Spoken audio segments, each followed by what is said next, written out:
आणि आता सुपरफास्ट 50च्या माध्यमातून पाहूयात काही महत्त्वाच्या बातम्या।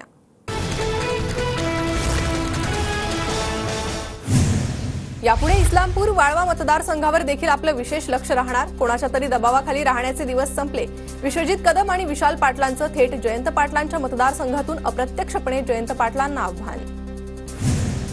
सिंधुदुर्गनंतर आता रत्नागिरीतही बॅनर वॉर बाप बाप होत आहे। उदय सामंतांच्या पाली गावात भाजपचे बॅनर झळकलं। राणे आणि सामंत यांच्यात राजकीय कलगीतुरा सुरूच। निलेश लंकेंचे तुळजापूरमध्ये जॉईंट किलर अशा आशयाचे बॅनर्स। खासदार झालेल्या निलेश लंकेंना कार्यकर्त्यांनी दिल्या शुभेच्छा। जालन्यातील मंठा येथील बैठकीत आमदार बबनराव लोणीकर यांनी अधिकाऱ्यांना खडसावलं। शेतकऱ्यांना वेगवेगळ्या समस्यांना तोंड द्यावं लागत असल्यानं लोणीकर आक्रमक। यवतमाळमध्ये रेल्वेसाठी भूसंपादन झालेल्या शेतकऱ्यांच्या पालकमंत्री संजय राठोड यांनी जाणून घेतल्या समस्या। वर्धा ते नांदेड या विदर्भ ते मराठवाड्याला जोडणाऱ्या प्रकल्पासाठी जमिनींचं भूसंपादन। चंद्रपुरात प्रतिभा धानोरकरांचं जनता दरबार। नागरिकांशी संवाद साधत जाणून घेतल्या समस्या। धनंजय मुंडेंनी निवडणुकीत माझी लायकी आणि अवकात काढली, पण निवडणुकीत जनतेनं मी काय आहे ते दाखवलंय। बजरंग सोनवणेंचा धनंजय मुंडेंना टोला। महाविकास आघाडीच्या नेत्यांनी माझी फसवणूक केली, राजू शेट्टी यांचं वक्तव्य। जयंत पाटील आणि सतेज पाटलांनी शेवटपर्यंत सकारात्मक चर्चा केली, मात्र शेवटी जे करायचं तेच केलं असं म्हणत व्यक्त केली खंत। प्रत्येक समाज शाखेशी जोडला गेला पाहिजे। 2025 पर्यंत असंही एकही गाव उरणार नाही जिथे आरएसएस अस्तित्वात नाही। आरएसएस संचालक मोहन भागवत यांचं वक्तव्य। भाजपला सक्षम विरोधी पक्षाची सवय नव्हती, आता सक्षम विरोधी पक्ष भाजपसमोर असणार तर हवं तेव्हा सरकार पलटू शकतं असा इशारा काँग्रेसने दिलाय। अमोल कोल्हेंचं वक्तव्य। धुळ्यात राष्ट्रवादी शरद पवार गटाचे जिल्हाध्यक्ष रणजित राजे भोसलेंचे वाढदिवसानिमित्त भावी आमदार म्हणून बॅनर झळकले। विधानसभेसाठी आतापासूनच इच्छुक उमेदवारांची भाऊ गर्दी। छत्रपती संभाजीनगरच्या गॅलेक्सी हॉस्पिटलमध्ये मंत्री उदय सामंत आणि खासदार संदीपान भुमरेंनी घेतली जरांगेंची भेट। गॅलेक्सी हॉस्पिटलमध्ये जात दोघांकडूनही जरांगे यांची विचारपूस। माझ्या मतदारसंघात जरांगेंचा फायदा झाला। आरक्षणासाठीची लढाई जरांगे लवकरात लवकर जिंकतील यासाठी केंद्रात प्रयत्न करणार। जरांगेंच्या भेटीनंतर खासदार निलेश लंकेंचं आश्वासन। दौंड तालुक्यात सुरू असलेले सकल मराठा समाजाचं आमरण उपोषण स्थगित। तहसीलदारांनी मान्य केल्या मागण्या। मराठा समाजाला कुणबी नोंदीचे दाखले मिळण्यास अडचण येत असल्यानं सुरू होतं आंदोलन। इंदापूरचे आमदार दत्तात्रय भरणेंना चोरट्यांनी गंडवलं। फोनवरून भावनिक साथ घालत अपघातासाठी मदत म्हणून 15,000 रुपये द्या म्हणून लुबाडलं। अपघाताची चौकशी करता कुणाचाच अपघात झाला नसल्याची माहिती समोर। आज मराठवाडा मध्य महाराष्ट्राला पावसाचा येलो अलर्ट। कोकणातही 2 दिवस मुसळधार पावसाचा इशारा। वाशिम जिल्ह्यातील शेलगावात मुसळधार पाऊस। पहिल्याच पावसात शेतकऱ्यांच्या शेतात पाणी घुसल्यानं माती खरडली। पुणे जिल्ह्यातील खेड आंबेगाव जुन्नर तालुक्यात मुसळधार पावसाची हजेरी। पावसाचं जोरदार आगमन झाल्यानं ओढे नाले प्रवाहित। जोरदार पावसानं शेतकऱ्यांना दिलासा। हिंगोली जिल्ह्यात मुसळधार पाऊस। रामेश्वर गावालगतचा पर्यायी रस्ता पावसाच्या पाण्यामुळे वाहून गेला। नागरिकांचे हाल।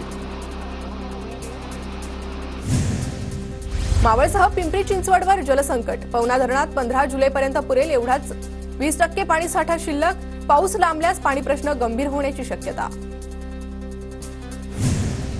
राज्यातील 483 गावांना दरडींचा धोका। रायगड रत्नागिरी जिल्ह्यातील ठिकाणं निश्चित, तर पुणे आणि कोल्हापूर जिल्ह्यातील अनेक गावांना दरडी कोसळण्याचा सर्वाधिक धोका। सातारा शहराजवळच्या वाडे गावालगत वेण्णा नदीचे पात्र बदलण्याचा गावकऱ्यांकडून प्रयत्न। कोणतीही प्रशासकीय मान्यता न घेता नदीचं पात्र बदलण्याचा प्रयत्न। पात्र वळवण्यासाठी नदीपात्रात पोकलेंचा वापर। वाशिम जिल्ह्यात निखिल चव्हाण या तरुणानं जोपासला निसर्ग व्यासंग। उन्हाळ्यात निसर्गातून संकलित केलेल्या हजारो बियांचे तयार केले सीडबॉल। पावसाच्या सरी कोसळल्यावर सीडबॉल विसर्जित करण्यात येणार। बी बियाणे खतांची चढ्या भावाने विक्री करणाऱ्यांना चोप बसणार। राज्यात खतांची वितरण प्रणाली अधिक कडक होणार। कृषी मंत्री धनंजय मुंडे यांची माहिती। प्रत्येक जिल्ह्यात 3 अतिरिक्त भरारी पथकं नेमण्यात येणार।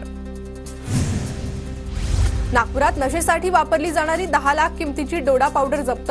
नागपूरच्या पाचपावली पोलिसांची कारवाई, एक आरोपी अटकेत। नांदेडच्या हिमायतनगर कृषी उत्पन्न बाजार समितीत गोंधळ, संचालक मंडळ आणि व्यापाऱ्यांमध्ये धक्काबुक्की, गाळे वाटपावरून वाद, वादाचं रूपांतर धक्काबुक्की।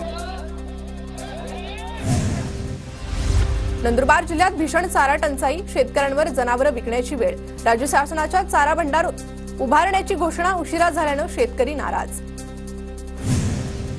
धुळ्याच्या शिरपूर तालुक्यात आतापर्यंत 65,000 जनावरांच्या कानाला टॅगिंग शिवाय जनावरांच्या खरेदी विक्रीवर पशुसंवर्धन विभागाची करडी नजर।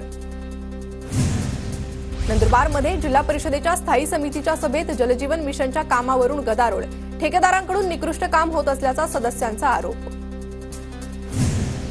नंदुरबार शहरात मोठ्या प्रमाणात अतिक्रमण काढण्यासाठी पालिकेची अतिक्रमणधारकांना नोटीस।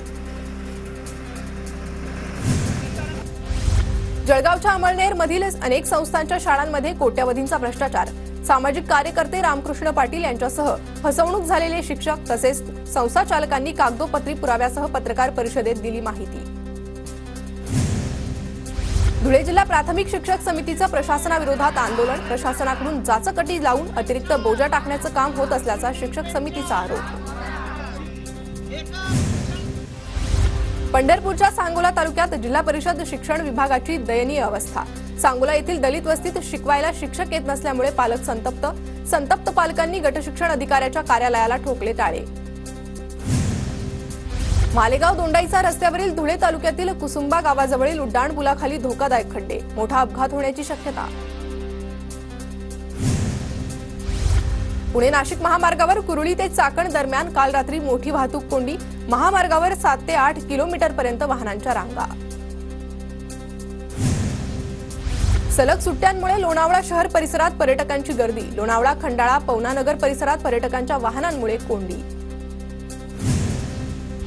नांदेडमध्ये कृषी केंद्र चालक व्यापाऱ्याच्या घरावर सशस्त्र दरोडा, कुटुंबियांना मारहाण करत दागिन्यांची लूट, 30 ते 35 तोळे सोन्यासह 20 लाखांची रोकड घेऊन दरोडेखोर पसार। यवतमाळच्या पांढरकवडामध्ये घरात सिलेंडरचा स्फोट, आगीत संपूर्ण घर जळून खाक, आगीत 6 लाख रुपयांचं नुकसान।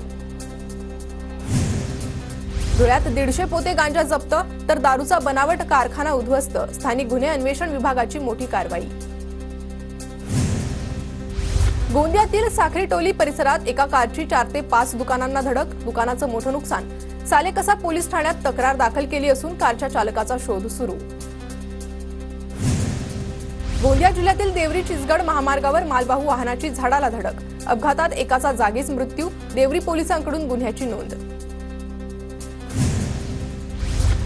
शेततळ्यात पडून 3 मुलींचा दुर्दैवी मृत्यू, संगमनेर तालुक्यातील मेंढवण गावामधली घटना, शेततळ्याचं काम सुरू असताना पावसामुळे साचलं होतं पाणी।